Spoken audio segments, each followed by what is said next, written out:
नमस्कार, मैं हूं सुधीर चौधरी और ब्लैक एंड व्हाइट में आपका स्वागत है। कई बार हम सिर्फ सवाल सुनना चाहते हैं, लेकिन जवाब में हमारी कोई दिलचस्पी नहीं होती।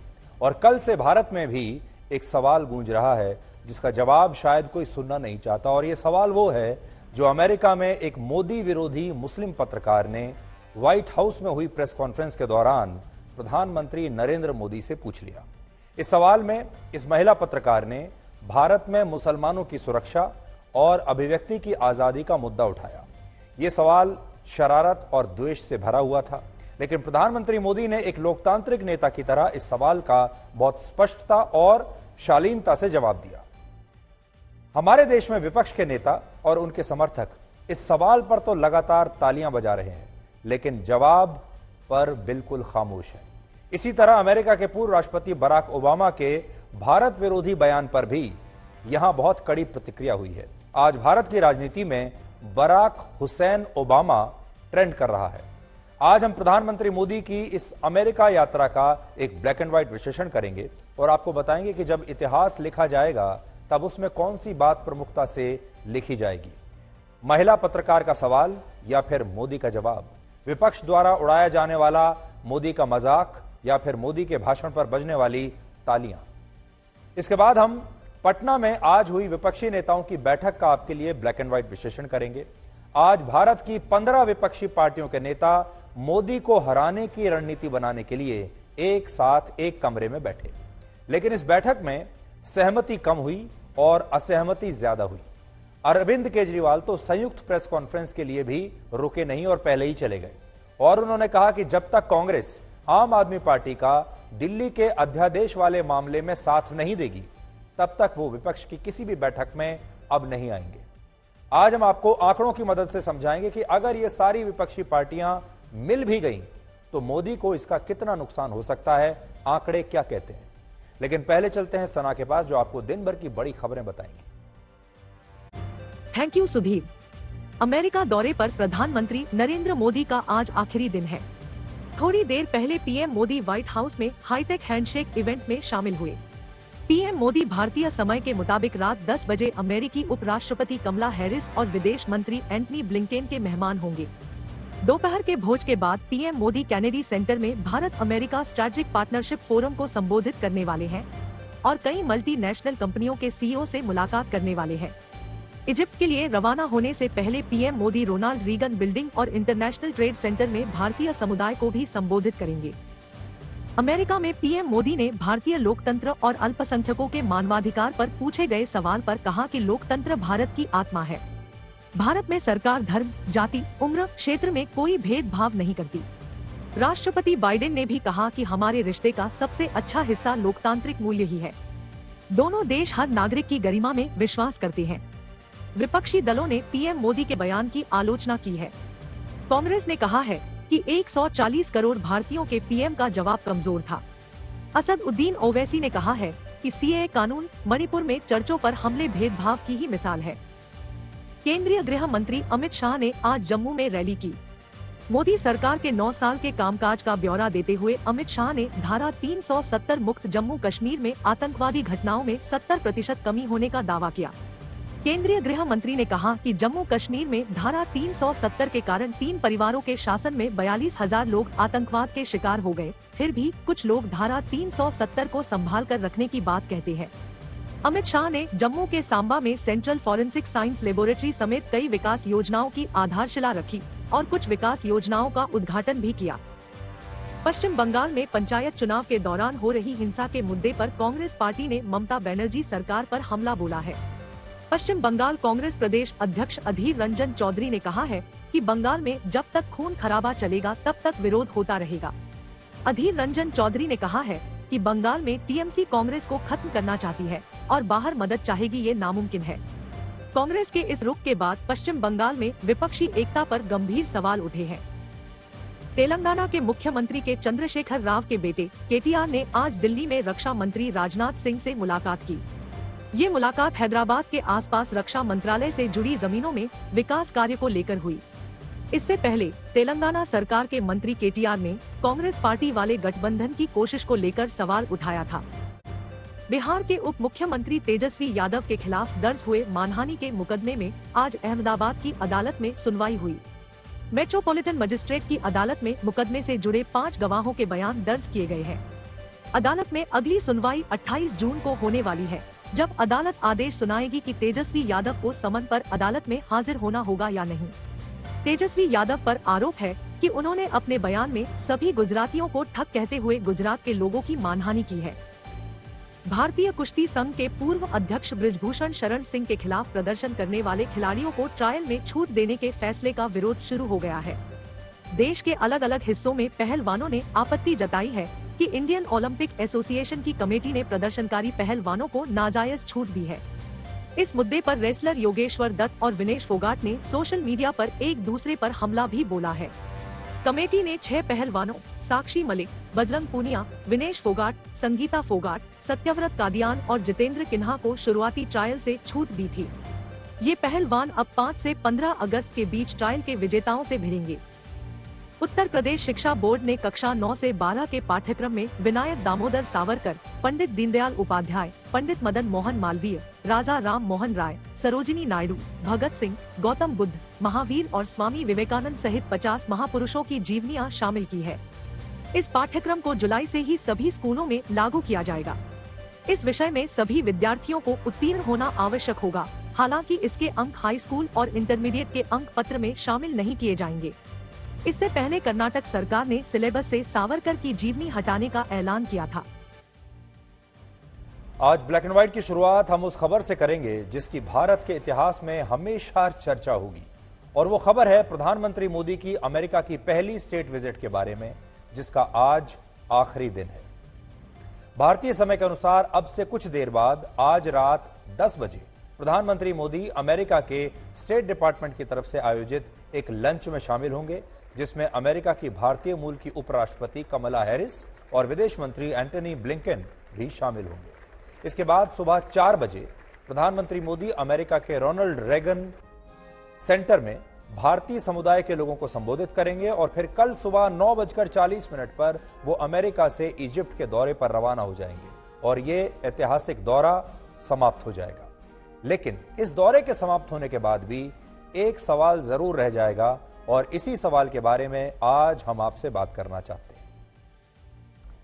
असल में कई बार ऐसा होता है कि हम सिर्फ सवाल सुनना चाहते हैं, लेकिन जवाब में हमारी कोई दिलचस्पी नहीं होती।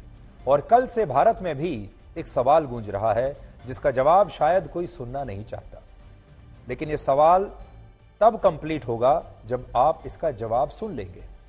यह सवाल वो है जो अमेरिका में एक मोदी विरोधी मुस्लिम पत्रकार ने व्हाइट हाउस में हुई प्रेस कॉन्फ्रेंस के दौरान प्रधानमंत्री नरेंद्र मोदी से पूछा। यह सवाल था, प्रधानमंत्री मोदी और उनकी सरकार भारत में मुसलमानों के अधिकारों में सुधार और अभिव्यक्ति की आजादी को बनाए रखने के लिए क्या कदम उठाने वाली है या क्या कदम उठाने को तैयार है। यह सवाल पूछा गया। यानी सवाल में 2 मुद्दे उठाए गए। एक, मुसलमानों की सुरक्षा का मुद्दा उठाया, और दूसरा, अभिव्यक्ति की आजादी का मुद्दा उठाया। यह वही सवाल है जो अक्सर हमारे देश में भी गूंजता रहता है, जब हमारे देश में लोग अक्सर कहते हैं संविधान खतरे में है, लोकतंत्र खतरे में है, धार्मिक आजादी खत्म हो रही है और अभिव्यक्ति की आजादी भी हमारे देश में खत्म हो रही है। ये बात आप हमारे देश में भी कई बार सुनते होंगे। विपक्ष का एक बहुत बड़ा मुद्दा है। लेकिन इसी मुद्दे पर आधारित यह सवाल वॉशिंगटन डीसी में व्हाइट हाउस में प्रधानमंत्री मोदी से किसी ने पूछ लिया। प्रधानमंत्री मोदी ने इस सवाल का जवाब भी दिया, लेकिन बहुत सारे लोग ऐसे हैं जो शायद सिर्फ इस सवाल को ही सुनना चाहते थे, इस सवाल पर ही ताली बजाना चाहते थे, और वो इस सवाल को सुनकर ही खुश हो गए, और उनकी प्रधानमंत्री के जवाब में, प्रधानमंत्री मोदी के जवाब में ना कोई दिलचस्पी है, ना कोई रुचि है। और इसलिए आज इस सवाल की चर्चा तो चारों तरफ हो रही है, लेकिन जवाब का जिक्र नहीं हो रहा। और जब तक जवाब आप नहीं सुनेंगे तब तक ये तस्वीर पूरी कैसे होगी। तो आज हम आपको सवाल भी सुनाएंगे, जवाब भी सुनाएंगे, लेकिन उससे पहले यह देखिए कि यह सवाल पूछा किसने। ये एक बहुत बड़ा इत्तेफाक है कि यह सवाल एक मुस्लिम महिला पत्रकार ने पूछा, और उस महिला पत्रकार ने जो पूछा वो पाकिस्तान मूल की है, और इस महिला मुस्लिम पत्रकार के पिता का जन्म भारत में हुआ था।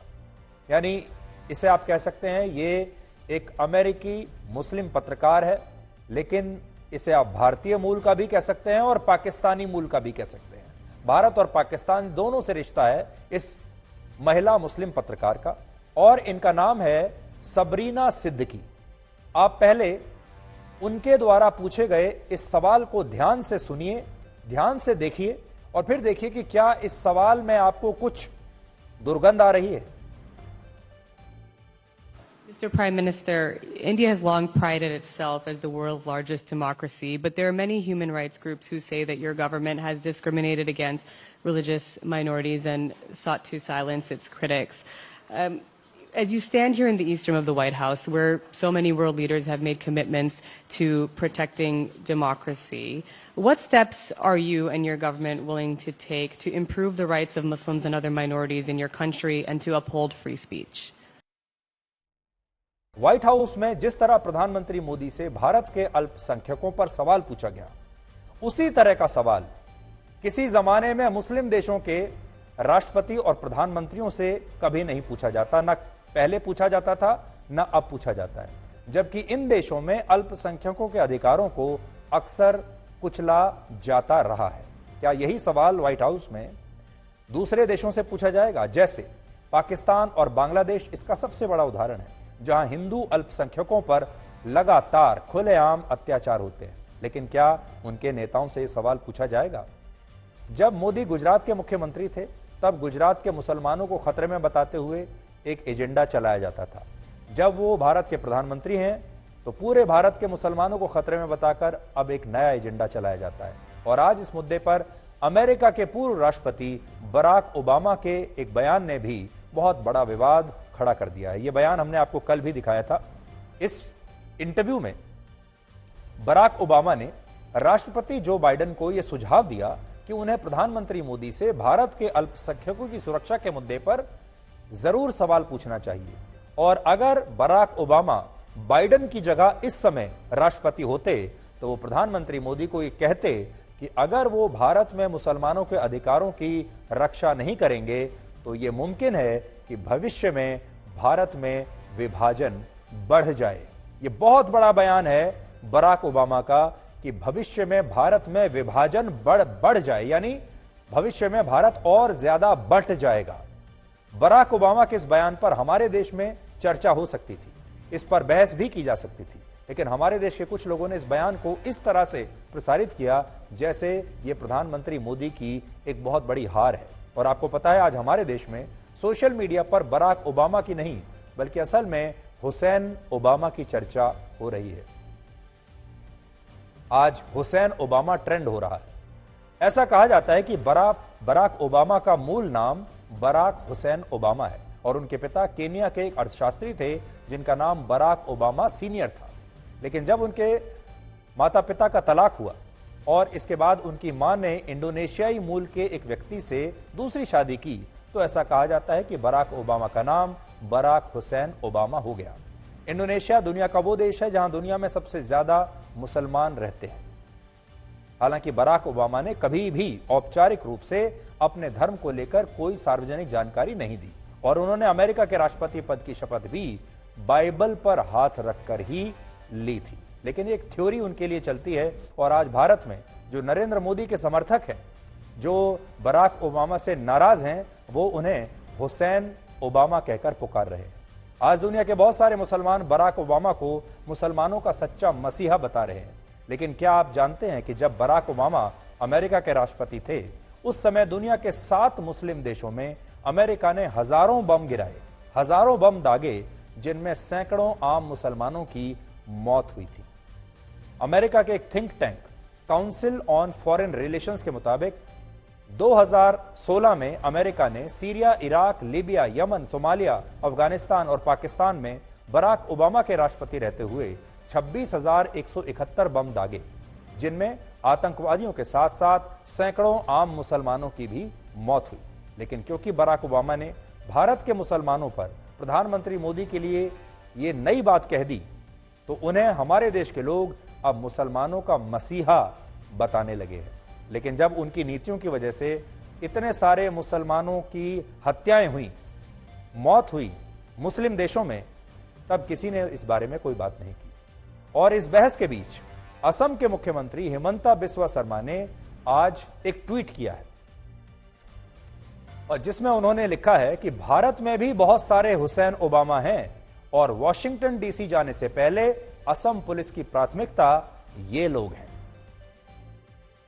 ये बात उन्होंने एक ट्वीट के जवाब में लिखी जिसमें उनसे पूछा गया था कि क्या असम की पुलिस बराक ओबामा के खिलाफ भी मुकदमा दर्ज करेगी और उन्हें गिरफ्तार करने के लिए अमेरिका जाएगी।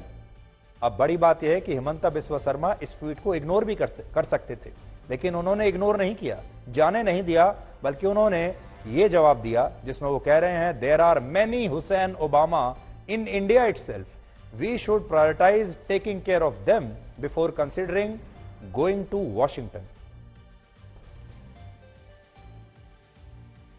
अब दुख की बात यह है कि हमारे देश के बहुत सारे लोग बराक ओबामा की बात तो कर रहे हैं, लेकिन इस सब के बीच उन तस्वीरों की बात नहीं हो रही जिनसे भारत का गौरव बढ़ा है।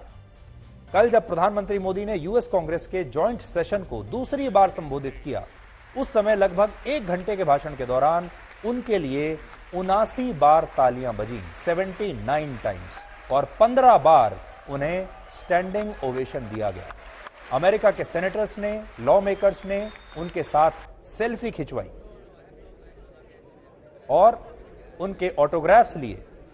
यूएस कांग्रेस में मोदी मोदी के नारे लगे, भारत माता की जय के नारे लगे। भाषण के बाद कई सेनेटर्स ने प्रधानमंत्री मोदी से उनका ऑटोग्राफ लिया और ऑटोग्राफ लेने वाले इन लॉ मेकर्स में हाउस ऑफ रिप्रेजेंटेटिव्स के स्पीकर भी थे जिन्होंने प्रधानमंत्री मोदी से उनका ऑटोग्राफ मांगा। इसके अलावा प्रधानमंत्री ने अपने भाषण के दौरान जब यह कहा कि अमेरिका में लाखों लोग भारतीय मूल के हैं और इनमें से एक उपराष्ट्रपति कमला हैरिस भी ठीक उनके पीछे बैठी हैं, तो इस बात पर सभी लॉ मेकर्स ने उन्हें स्टैंडिंग ओवेशन दिया और कमला हैरिस खुद भी इस बात पर मुस्कुराने लगी। Two great democracies, India and the United States. Even more momentous development in another AI, America and India. Some of them sit proudly in this chamber. And there is one behind me who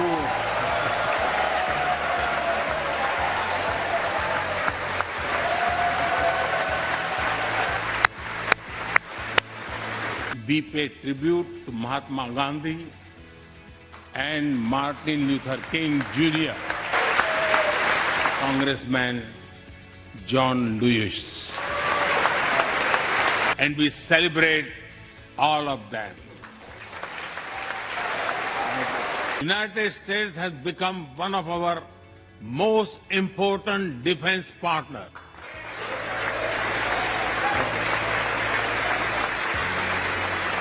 Peaceful resolution of disputes and respect for sovereignty and territorial integrity.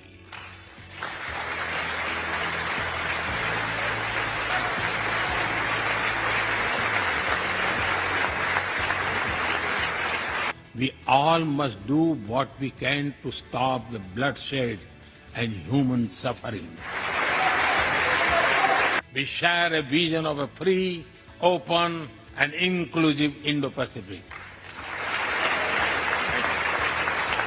Full membership of G20. We shall demonstrate that democracies matter and democracies deliver.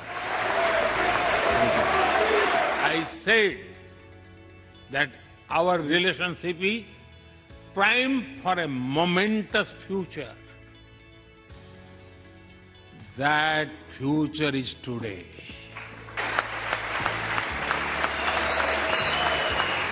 Long live India-US friendship. Thank you.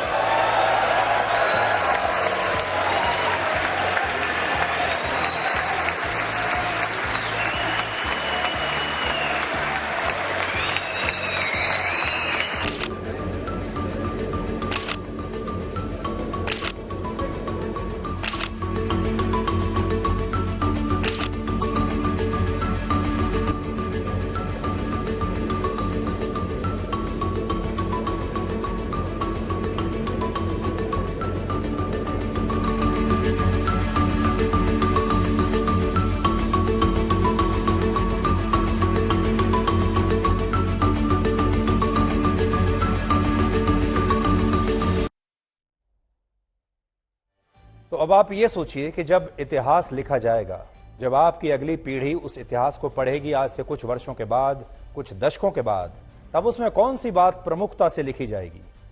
इस मुस्लिम महिला पत्रकार का सवाल या फिर प्रधानमंत्री मोदी का जवाब?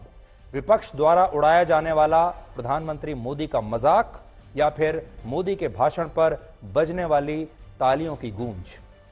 हमारी आने वाली पीढ़ियां इसमें से क्या पढ़ेंगी? प्रधानमंत्री मोदी जब से अमेरिका के दौरे पर गए हैं तब से उनके इस दौरे को फ्लॉप बताने की पूरी कोशिशें हो रही हैं और जो इतिहास बन रहा है उसमें अभी से मिलावट की जा रही है। प्रधानमंत्री मोदी ने संयुक्त राष्ट्र में योग किया तो कांग्रेस ने इसका श्रेय उन्हें नहीं दिया, तुरंत जवाहरलाल नेहरू की फोटो पोस्ट कर दी कि योग तो जवाहरलाल नेहरू किया करते थे। प्रधानमंत्री मोदी को व्हाइट हाउस में सम्मान मिला तो कांग्रेस ने कहा कि इससे भव्य समारोह और सम्मान तो पंडित जवाहरलाल नेहरू को मिला था, ये तो कुछ भी नहीं है। और आज सबसे बड़ी बात, कांग्रेस पार्टी के ही बहुत सारे नेता प्रधानमंत्री मोदी की अंग्रेजी का मजाक उड़ा रहे हैं। उन्होंने जो भाषण दिया अमेरिका में अलग अलग जगहों पर, उसमें से जानबूझकर कुछ कुछ चीजें निकाली जा रही हैं जहां उनका प्रोनाउंसिएशन बिगड़ गया या जहां उन्होंने कोई वर्ड गलत कह दिया, और उनकी इस अंग्रेजी का कांग्रेस पार्टी अब मजाक उड़ा रही है। और आज हम कांग्रेस पार्टी को ये बताना चाहते हैं, आप किसी नेता का उसकी नीतियों से सहमत नहीं है, उसके काम करने के तरीके से सहमत नहीं है, आप उस नेता की पूरी आलोचना कर सकते हैं। आप प्रधानमंत्री की आलोचना कीजिए, नीतियों के आधार पर कीजिए, आप अपनी नीतियां उनके मुकाबले में लाकर लोगों को बताइए कि आप क्यों बेहतर हैं। लेकिन अगर आप किसी की अंग्रेजी का मजाक उड़ाएंगे, किसी की भाषा का मजाक उड़ाएंगे, तो यह कांग्रेस पार्टी और उसके नेताओं की बहुत बड़ी भूल है। भारत में 90% लोग ऐसे हैं जो अंग्रेजी भाषा बोलना नहीं जानते और इसलिए कांग्रेस पार्टी प्रधानमंत्री मोदी की अंग्रेजी भाषा का मजाक नहीं उड़ा रही, बल्कि वो इन 90% भारतीयों का भी मजाक उड़ा रही है जो ठीक से अंग्रेजी ना जानते हैं ना बोल पाते हैं। लेकिन कांग्रेस को यह बात पता होनी चाहिए कि देश में सरकार बनाने के लिए सिर्फ 38% वोट चाहिए होते हैं और अंग्रेजी न जानने वालों की जो संख्या है वो 90% है। तो ये जो मुद्दा कांग्रेस पार्टी ने उठाया है अंग्रेजी का, ये मुद्दा मुझे लगता है उन्होंने गलत उठा लिया। ये मुद्दा उन्हें नहीं उठाना चाहिए था। बाकी तमाम मुद्दे ठीक है, आप लगातार अपने प्रधानमंत्री का ही मजाक उड़ा रहे हैं, दुनिया को बता रहे हैं कि आपको कुछ अच्छा नहीं लग रहा, दुनिया को आप बता रहे हैं कि जो स्टैंडिंग ओवेशन मिल रहा है ये भी आपको अच्छा नहीं लग रहा। अब आप सोचिए, जो अमेरिका के तमाम बड़े बड़े नेता हैं, जो वहां के सांसद हैं, अंग्रेजी उनकी मदर टंग है, मतलब उनकी मातृभूमि है, और नरेंद्र मोदी जब अंग्रेजी में वहां पर भाषण दे रहे हैं, उनकी मातृभाषा है, लेकिन जब नरेंद्र मोदी वहां बात कर रहे हैं अंग्रेजी में, तो उनमें से किसी ने भी उनकी अंग्रेजी का मजाक नहीं उड़ाया। लेकिन हमारे अपने देश के लोग ये काम कर रहे हैं। वहां के लोग तो ऑटोग्राफ ले रहे हैं, सेल्फी खिंचवा रहे हैं, हाथ मिला रहे हैं, उनके साथ एक फोटो खिंचवाने के लिए बेताब है। लेकिन हमारे अपने देश के जो नेता हैं विपक्ष के, उनसे ये बात बर्दाश्त नहीं हो रही। प्रधानमंत्री मोदी के सम्मान में व्हाइट हाउस में स्टेट डिनर का भी आयोजन हुआ, जिसमें कुल मिलाकर लगभग 400 अतिथि शामिल हुए थे। उसकी तस्वीरें भी आज हम आपको दिखा देते हैं। बहुत बड़ा और शानदार डिनर था ये। इसमें भारत के उद्योगपति मुकेश अंबानी और उनकी पत्नी नीता अंबानी शामिल हुई, और महिंद्रा एंड महिंद्रा कंपनी के चेयरमैन आनंद महिंद्रा इसमें आए, और इंदिरा नोई इसमें शामिल हुई। गूगल के सीईओ सुंदर पिचई इसमें शामिल हुए, और माइक्रोसॉफ्ट के सीईओ सत्या नडेला इसमें शामिल हुए, और भी कई ऐसे बड़े सेलिब्रिटीज थे जो इस डिनर में शामिल हुए। इस स्टेट डिनर के दौरान प्रधानमंत्री मोदी ने 2014 की अपनी अमेरिकी यात्रा का जिक्र किया, और जो बाइडेन ने भी कहा कि यह स्टेट डिनर उनके लिए हमेशा यादगार रहेगा। लेकिन प्रधानमंत्री मोदी ने अपने 2014 की यात्रा का जिक्र किया, और उन्होंने कहा कि जब वो आए थे 2014 में, तब उनके व्रत चल रहे थे और इसीलिए उन्होंने अमेरिका में खाना नहीं खाया था। Mr. Prime Minister, thank you for your partnership and your friendship. And to all, please join me in a toast, but I don't know if we have any glasses. Please join me in a toast. Here it comes. The good news for both of us, neither of us drink. That is what Ginger ale, okay. Mr. Prime Minister, I had an Irish grandfather named Ambrose Finnegan, and he used to say that when you give a toast and you don't have any alcohol in your glass, you must do it with your left hand. You think I'm kidding? I'm not. Toast to our partnership, to our people, to the possibilities that lie ahead, to two great friends, two great nations, and two great powers. Cheers.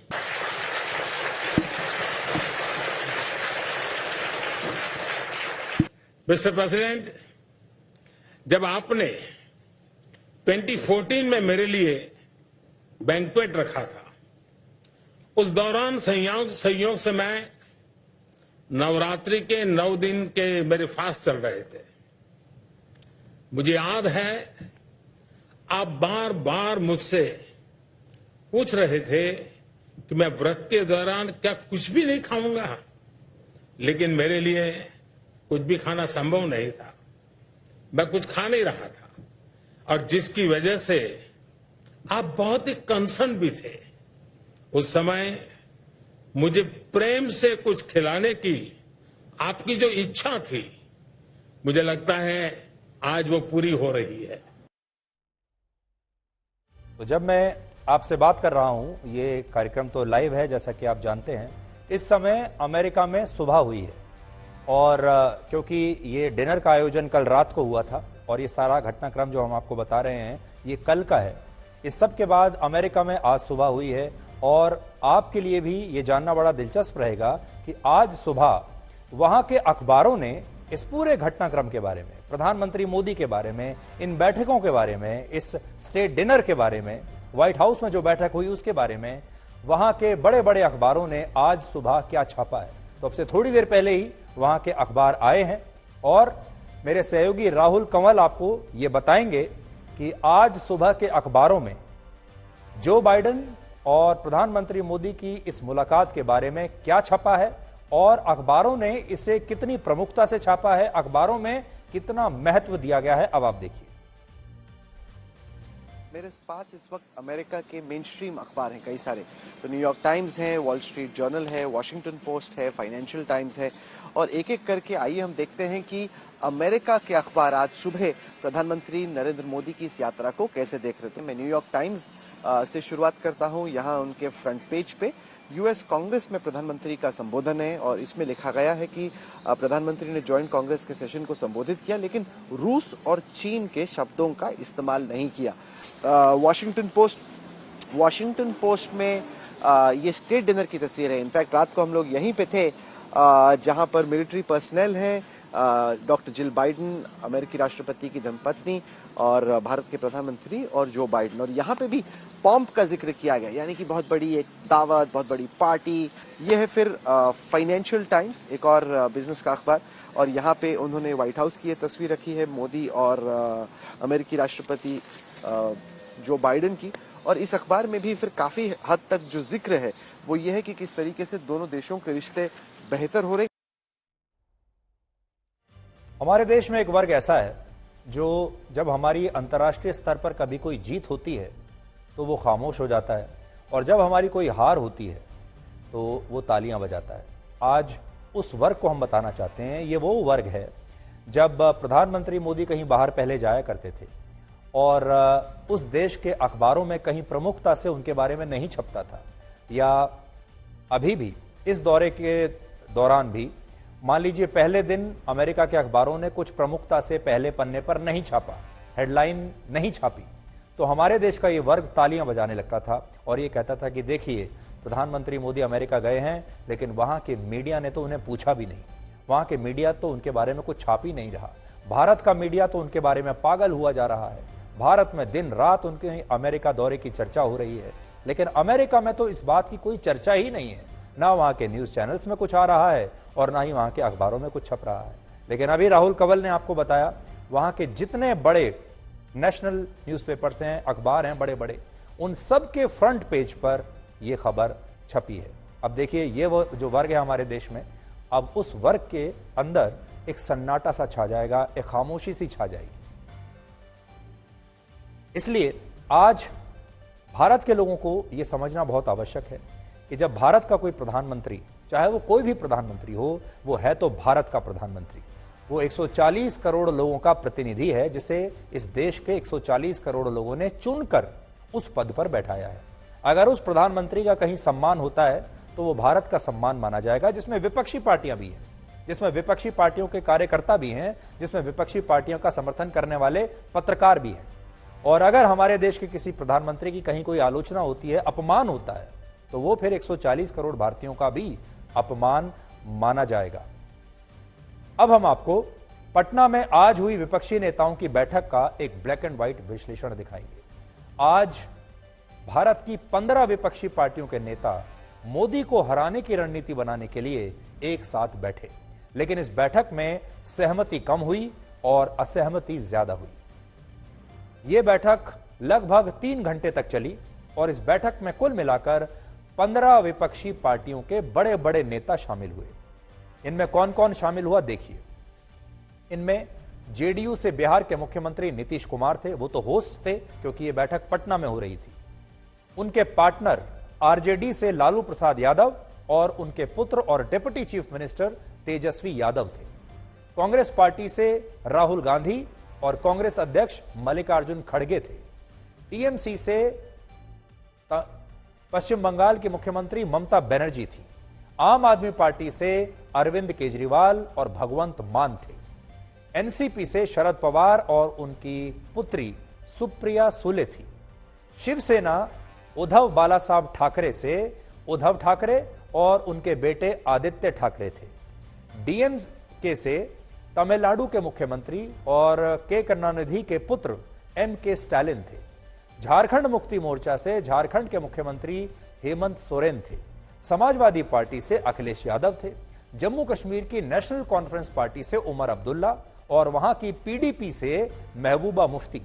CPI से party के general secretary D राजा थे और CPM से party के general secretary Sitaram Yechury थे। और विपक्ष की इस बैठक में लेफ्ट पार्टी सीपीआई-एमएल के नेता भी शामिल हुए। यानी कुल मिलाकर आप कहें तो ज्यादातर सब पार्टियों को कवर कर लिया। जो नेता और जो पार्टियां इस बैठक में नहीं आए उनके नाम भी देख लीजिए। इनमें सबसे बड़ा नाम है मायावती का। मायावती इस बैठक में नहीं आई।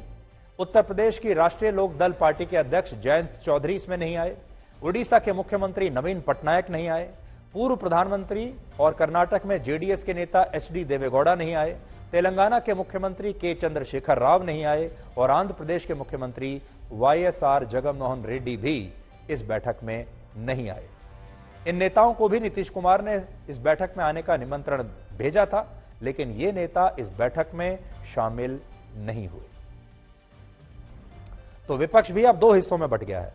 एक हिस्सा वो है उस विपक्ष का जो इस वाले एकता मंच के सदस्य नहीं है, और दूसरा वो है वो 15 पार्टियां जो इस एकता मंच के सदस्य हैं। इस बैठक का मकसद था अगले साल होने वाले लोकसभा चुनाव से पहले विपक्ष को नरेंद्र मोदी के खिलाफ एकजुट करना। लेकिन क्या आप जानते हैं कि इस बैठक में असल में हुआ क्या हुआ? इसका बिल्कुल उलट। इस बैठक में इन तमाम विपक्षी नेताओं के बीच अलग अलग मुद्दों पर सहमति नहीं बल्कि झगड़ा हो गया।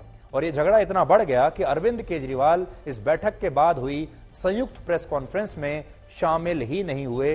उन्होंने आने से इनकार कर दिया। आम आदमी पार्टी और केजरीवाल का कहना है कि जब तक कांग्रेस पार्टी दिल्ली में केंद्र सरकार द्वारा लाए गए अध्यादेश के खिलाफ उनका समर्थन नहीं करेगी, तब तक अरविंद केजरीवाल अब विपक्ष की किसी भी बैठक में हिस्सा नहीं लेंगे। यानी केजरीवाल ने अब विपक्ष के इस मंच का बहिष्कार कर दिया है और उन्होंने कह दिया है कि या तो अध्यादेश के मामले पर आप पहले हमारा साथ दीजिए, नहीं तो हम आपके पास अब नहीं आएंगे। दूसरी तरफ उमर अब्दुल्ला ने भी अनुच्छेद 370 हटाने का समर्थन करने के लिए अरविंद केजरीवाल के प्रति नाराजगी जताई। तो देखिए इसमें हुआ क्या। अरविंद केजरीवाल जब वहां पर गए तो उन्होंने इस पूरे बैठक को इस तरह बना दिया जैसे ये पूरी की पूरी बैठक, ये सारे नेता एक ही मुद्दे पर चर्चा करने के लिए आए हैं, और वो ये कि आम आदमी पार्टी की सरकार के खिलाफ दिल्ली में जो केंद्र सरकार अध्यादेश लाई है उस पर पहले सहमति होनी चाहिए और सारे विपक्षी नेताओं को अरविंद केजरीवाल की मदद करनी चाहिए। केजरीवाल का एजेंडा ये था। उसके बाद बाकी के नेताओं ने केजरीवाल को समझाया कि देखिए, ये जो बैठक है ये आपके एजेंडे के लिए नहीं बुलाई गई है, ये आपके अध्यादेश पर बुलाई नहीं गई है, इसका मकसद कुछ और है। इसका मकसद है विपक्ष की एकता, और आप जो बात कह रहे हैं इसके बारे में हम बाद में चर्चा कर लेंगे। लेकिन केजरीवाल नहीं माने, उन्होंने कहा नहीं, पहले आप इस पर बात कीजिए, इस पर पूरे विपक्ष को इकट्ठा कीजिए। उमर अब्दुल्ला ने केजरीवाल से ही सवाल किया कि जब अनुच्छेद 370 कश्मीर से हटाया जा रहा था तब केजरीवाल कहां थे? तब उमर अब्दुल्ला ने भी यही कहा था कि विपक्ष को एकजुट होना चाहिए, लेकिन तब तो अरविंद केजरीवाल ने बीजेपी का साथ दिया था अनुच्छेद 370 पर। तो आज वो कैसे ये सबका समर्थन मांग सकते हैं? तो उमर अब्दुल्ला ने खरी खरी सुना दी। ममता बनर्जी ने यह पूछ लिया कि अगर कांग्रेस उनके साथ है तो फिर पश्चिम बंगाल में उन्हीं की सरकार के खिलाफ कांग्रेस पार्टी विरोध प्रदर्शन क्यों कर रही है? तो देखिए, पहला झगड़ा तो आम आदमी पार्टी और बाकी पार्टियों के बीच हुआ। दूसरा झगड़ा हुआ ममता बनर्जी और कांग्रेस के बीच, और ममता बनर्जी ने कहा कि अगर आप हमारे साथ एक साथ काम करना चाहते हैं तो मेरे ही राज्य में हमारे खिलाफ विरोध प्रदर्शन क्यों कर रहे हो? इन झगड़ों की वजह से इस बैठक में कोई भी बड़ा फैसला हो ही नहीं पाया। ये सारे विपक्षी दल बातचीत के जरिए एक कॉमन मिनिमम प्रोग्राम बनाना चाहते थे, जिसके तहत यह तय होता कि संयुक्त रूप से ये सारे दल देश भर में एक साथ कैसे चुनाव लड़ सकते हैं। लेकिन बीजेपी के खिलाफ लड़ाई की बात करते करते ये पार्टियां आपस में ही लड़ने लगी, और आज की इस बैठक में न तो कॉमन मिनिमम प्रोग्राम बन पाया और ना ही ये सारे विपक्षी दल किसी एक नेता को अपना कन्वीनर चुन पाए। जो संयुक्त प्रेस कॉन्फ्रेंस हुई भी, उसमें भी सभी विपक्षी नेताओं ने बस इतना कहा कि देश का लोकतंत्र खतरे में है और उसे बचाने के लिए ये पार्टियां एक साथ आ रही हैं, और अब हमारी अगली बैठक शिमला में होगी। इस बैठक में मुझे ऐसा लगा सिर्फ एक ही बात पर सहमति बनी, और वो है राहुल गांधी की शादी के बारे में। और सारे विपक्षी दल और उनके नेता इस बात पर तैयार हुए कि अगर राहुल गांधी शादी करते हैं तो वो उनकी बारात में जरूर जाएंगे। बस सिर्फ इस मुद्दे पर सहमति बनी है। बात तो हम लोग का सलाह माने नहीं, दिया नहीं किया, शादी कर लेना चाहिए था। और अभी भी समय गया, बीता नहीं है। शादी करिए और हम लोग बाराती चलें और शादी करिए। सब लोगों ने माना है कि हम लोग मिलकर के चलेंगे और देश के हित में है। अभी जो भी शासन में है वो देश के हित में काम नहीं कर रहे और सारे इतिहास को बदल रहे हैं। आजादी की लड़ाई को भी भुलवा देंगे। तो एक एक चीज जो काम हो रहा है उस सबको लेकर के सबकी चिंता है, इसलिए सब लोग एकजुट रहेंगे। तो आज बहुत अच्छे ढंग से बातचीत हो गई है। हम में जरूर थोड़ी थोड़ी डिफरेंसेस होंगी, मगर हमने ये निर्णय लिया है कि हम एक साथ काम करेंगे, फ्लेक्सिबिलिटी के साथ काम करेंगे, और जो हमारी विचारधारा है जिसको हम शेयर करते हैं उसकी हम रक्षा करेंगे। जितना भी तानाशाही बीजेपी गवर्नमेंट कानून ले आएंगे, जो काला कानून, हम लोगों ने एक साथ में मिलके वो काला कानून का खिलाफ में हम लोग लड़ाई करेंगे। हम ये सारे वो विपक्षी दल हैं जो मुफ्त बिजली देने की राजनीति करते हैं, मुफ्त पानी देने की राजनीति करते हैं, लोन माफ करने की राजनीति करते हैं। लेकिन आज इनकी प्रेस कॉन्फ्रेंस में 2 बार बिजली भी चली गई थी। अब मान लीजिए अगर ये सारे विपक्षी दल इसी तरह एकजुट हो जाते हैं और मिलकर चुनाव लड़ते हैं तो क्या होगा? आंकड़ों की मदद से आपको बताते हैं क्या होगा।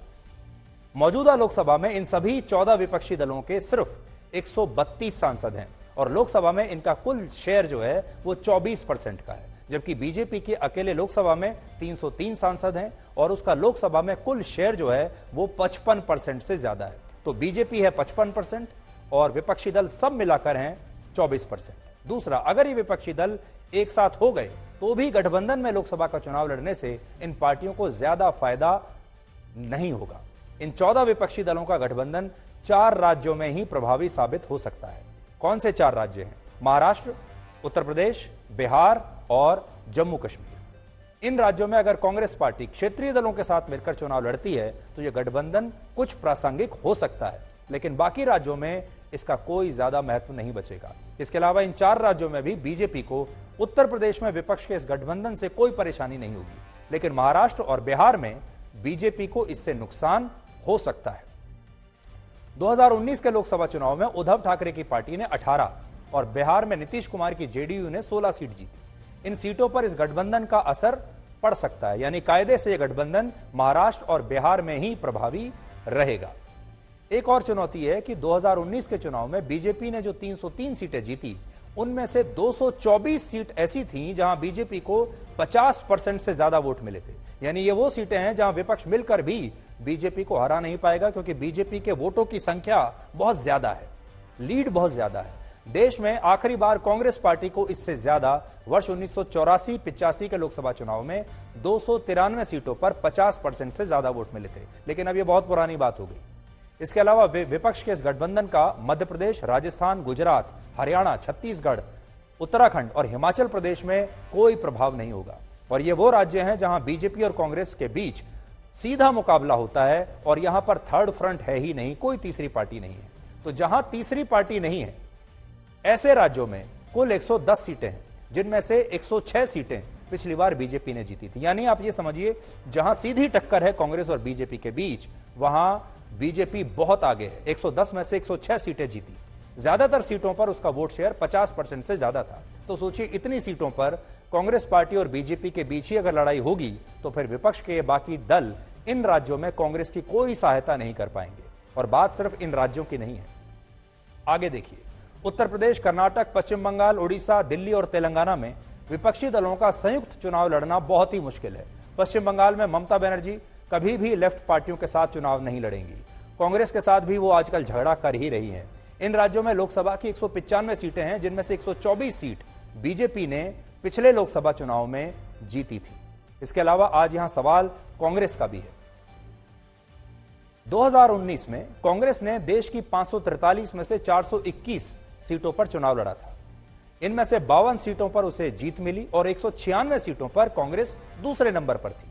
यानी देश में 248 सीटें सीधे सीधे ऐसी हैं जहां से कांग्रेस पार्टी अपने ही उम्मीदवार उतारना चाहेगी। जब बंटवारा होगा सीटों का विपक्ष के साथ, तो कांग्रेस पार्टी यही कहेगी कि जहां हम जीते वो तो हमारी हैं ही, जहां हम नंबर 2 पर थे वो भी हम ही लड़ेंगे। सोचिए, ये 248 सीटें बाकी विपक्षी दल कांग्रेस पार्टी को क्या देने के लिए तैयार होंगे? और क्या कांग्रेस पार्टी देश की सिर्फ आधी लोकसभा सीटों पर चुनाव लड़ने के लिए तैयार हो जाएगी? क्योंकि उससे तो पार्टी ही साफ हो जाएगी। इतनी कम सीटों पर कांग्रेस ने आज तक लोकसभा का चुनाव नहीं लड़ा, तो आगे कैसे लड़ेगी? तो ये जो गठबंधन बन रहा है, ये बड़ा मुश्किल है इसका काम करना। अब आखिर में आपको बताते हैं, कल यानी शनिवार रात 9 बजे आप सीधी बात में भारत के नए कानून मंत्री अर्जुन राम मेघवाल का इंटरव्यू देख पाएंगे। उसके कुछ अंश मैं आपको जल्दी से दिखाता हूं। आजकल यूनिफॉर्म सिविल कोड को लेकर बहुत चर्चा हो रही है और बहुत सारे लोगों का कहना है कि चुनाव से पहले यूनिफॉर्म सिविल कोड आ सकता है। क्या आप देश को आज इसके बारे में कुछ बताना चाहेंगे? नहीं, वो तो हम जानते हैं, 2018 में भी इस पर बात हुई। लेकिन अचानक ऐसा लगता है कि नींद टूटी अभी। कुछ राज्यों ने इसमें तेजी से काम भी किया, जैसे गोवा में तो पहले ही समान नागरिक संहिता है। उत्तराखंड इस दिशा में एक कमेटी बना चुका है। चलिए, सीधा सवाल, आप लाएंगे इसको या नहीं लाएंगे चुनाव से पहले? आप लॉ कमीशन ऑफ इंडिया की रिपोर्ट तो आने दीजिए। सरकार की मंशा तो साफ है ना। क्या है मंशा? देखिए, सरकार चाहे तो ला भी सकती है, सरकार नहीं चाहे तो नहीं भी ला सकती। आपको कोई इंस्ट्रक्शन है इस बारे में? नहीं, अभी तो लॉ कमीशन की रिपोर्ट तो आने दो, उसके बाद बैठेंगे, आपके साथ बात करेंगे। पर प्रधानमंत्री की तरफ से कोई इंस्ट्रक्शन आपको? नहीं, वैसे पहले इस तरह के कोई इंस्ट्रक्शन होते भी तो नहीं है ना, वो तो सब कैबिनेट में जाएंगे। भारत का विपक्ष और भारत के वो लोग जो ये कहते थे कि सत्ता पर तो हमारा अधिकार है, ये लोग कहां से आ गए बीच में? पूरे विपक्ष को एकजुट लाने की कोशिश हो रही है। पटना में नीतीश कुमार सबको एक साथ लेकर आ रहे हैं, सारे मोदी जी से परेशान हैं। अब इनको क्या प्रॉब्लम हुई कि ये तो लगातार पॉपुलर हैं, इनकी योजनाएं भी सफल हैं, ये देश में भी सम्मान पा रहे हैं और विदेश में भी सम्मान पा रहे हैं।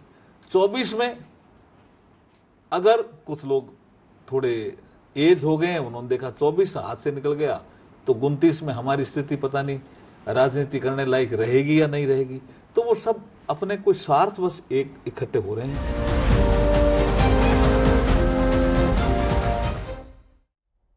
तो आज के लिए ब्लैक एंड व्हाइट पे इतना ही। अब आपसे हमारी अगली मुलाकात होगी कल रात 9 बजे सीधी बात में। तब तक आप खुश रहिए, सुरक्षित रहिए, स्वस्थ रहिए। नमस्कार।